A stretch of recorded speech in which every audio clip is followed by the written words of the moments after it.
আসসালামু আলাইকুম। আমার বলার কোনো ভাষা নেই, কিভাবে শুরু করব সেটা বুঝতে পারছি না। আমার মতো সারা দেশের লোক আজকে হতবাক। এরকম একটা কাণ্ড হতে পারে আমরা কেউ কল্পনা করিনি, কারো ধারণার মধ্যে ছিল না। কিন্তু এই অবিশ্বাস্য জিনিস আমাদেরকে হঠাৎ করে গ্রহণ করতে হয়েছে। মাইলস্টোন স্কুল অ্যান্ড কলেজের যে দুর্ঘটনা, প্রশিক্ষণ বিমান বিধ্বস্ত হয়ে এই কচি শিশুদের উপরে ঝাঁপিয়ে পড়ল, আগুনে পুড়ে মরল। মা বাপদের আমরা কি জবাব দেব? কি বলবো তাদেরকে? আমরা নিজেদেরকে তো জবাব দিতে পারছি না। অজানা শিশুদের মুখ সবার চোখে ভেসে উঠছে।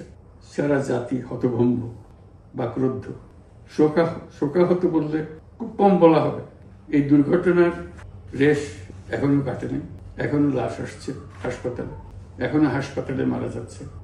মা বাপ এখনো খোঁজ নিচ্ছে আমার সন্তান কোথায়, তাকে আর কোনোদিন চেনা যাবে কিনা, যাদের লাশ দেখছি তার মধ্যে আমার সন্তান আছে কিনা। পৃথক করার তো কোনো উপায় নেই। এরা আমাদের সবারই সন্তান, হঠাৎ করে চিরদিনের জন্য চলে গেল। আমরা অবশ্যই তদন্ত করব, তদন্তটা তারা ফিরে আসবে না।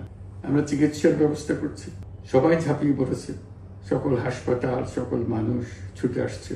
আমরা সবার কাছে অনুরোধ করছি, হাসপাতালে ভিড় করবেন না, কারণ যারা আহত তাদের জন্য এটা ভালো না।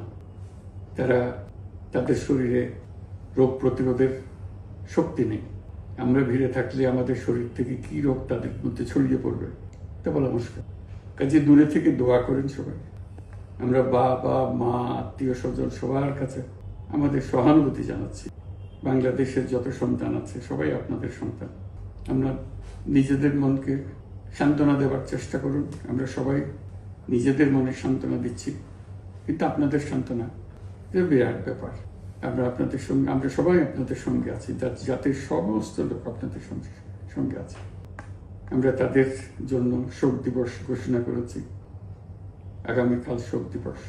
আমরা সবাই মিলে তাদের কথা স্মরণ করব, তাদের আত্মার শান্তি কামনা করব।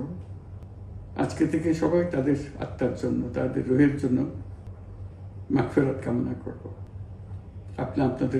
আল্লাহ আপনাদেরকে শান্তি দিন। আমাদের জাতির সবাইকে, যারা এই দুর্ঘটনায় বিধ্বস্ত, সবাইকে আল্লাহ শান্তি দেন। তাদের জন্য দেশবাসী সবাই আমরা দোয়া করছি। আল্লাহ এই শিশুদের জান্নাতবাসী করুন। খুদা হাফেজ।